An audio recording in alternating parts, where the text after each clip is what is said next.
Qual é o propósito da arte e do entretenimento? Todo esse mundo interligado de comunicação baseado em tecnologias e ferramentas que viemos aprendendo desde quando aprendemos a desenhar animais e homens e cavernas, sempre girou em torno de um elemento, a narrativa. E o tema desse vídeo não é o conceito da narrativa em si, mas a aplicação de narrativas para contar histórias não lineares. E esse não é um conceito simples ou fácil de entender, ou sequer discutir. Histórias fictícias, na aceitação comum, são sequências de eventos pré-determinados pelo autor. Mesmo quando falamos de um filme baseado em fatos reais, a história é criada com base numa proposta reescrita pelo autor. Por isso sempre tivemos que justificar a história com determinismo. Posteriormente, com o surgimento do iluminismo, começamos a aceitar que há um mundo por trás de cada história. O problema é que esse mundo por trás de cada história é sempre tratado como barulho ou distração.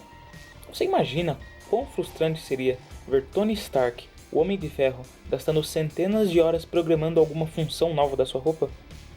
Uma cena de talvez alguns segundos mostrando o bilionário tirando dúvidas em fóruns online poderia servir de alívio cômico.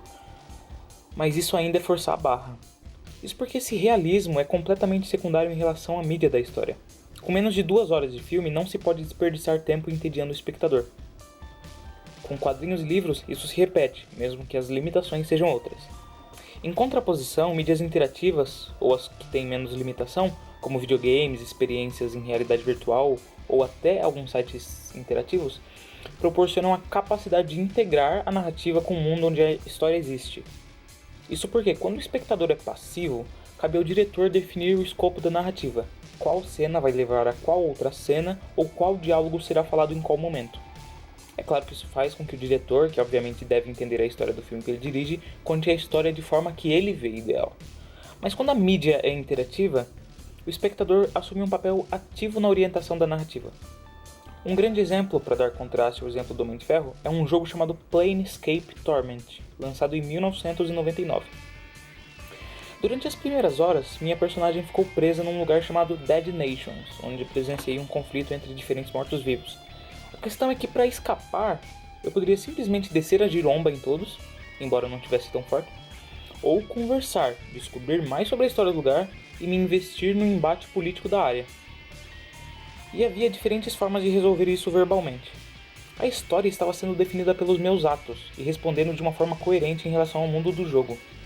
A história do Homem de Ferro também responde muito bem em relação ao mundo Marvel, então temos aqui 2 exemplos de histórias bem contadas. A diferença é que uma delas conta com a tal narrativa não linear. Mas o propósito da narrativa não linear é apenas escrever jogos? Não, obviamente.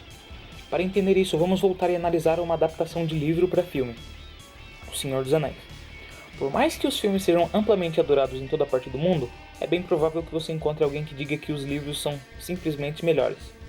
Por serem mídias diferentes com parâmetros diferentes, eu não saberia articular uma mini discussão sobre isso agora.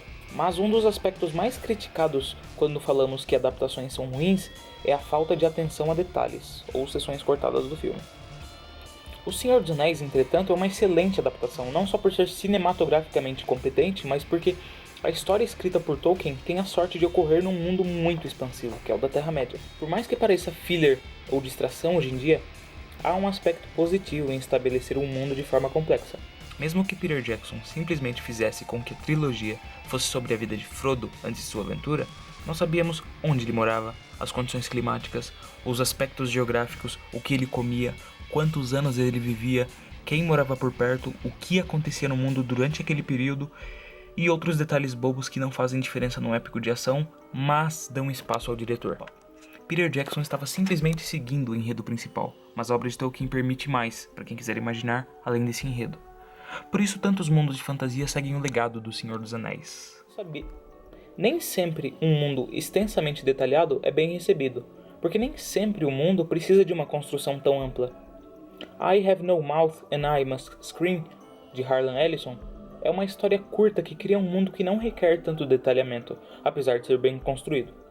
Isso porque o propósito de escrever um mundo e permitir uma narrativa não linear, através da teia de eventos, fatos e culturas impregnadas nesse universo artificial, é expandi-lo, seja num jogo, numa série de livros ou em qualquer outra mídia que possa aproveitar seu mundo para contar uma história. O conceito de distrações em histórias também é explorado com bastante eficiência nos cinemas franceses e japoneses, principalmente. Se possível, recomendo o filme Suicide Club, ou O Pacto no Brasil, para compreender essa questão de causalidade e casualidade trabalhando juntas para produzir uma história mais solta na mídia limitada que tenta contê-la. Esse foi um vídeo experimental e planejo falar mais desses aspectos ou das obras em si no futuro. Até a próxima!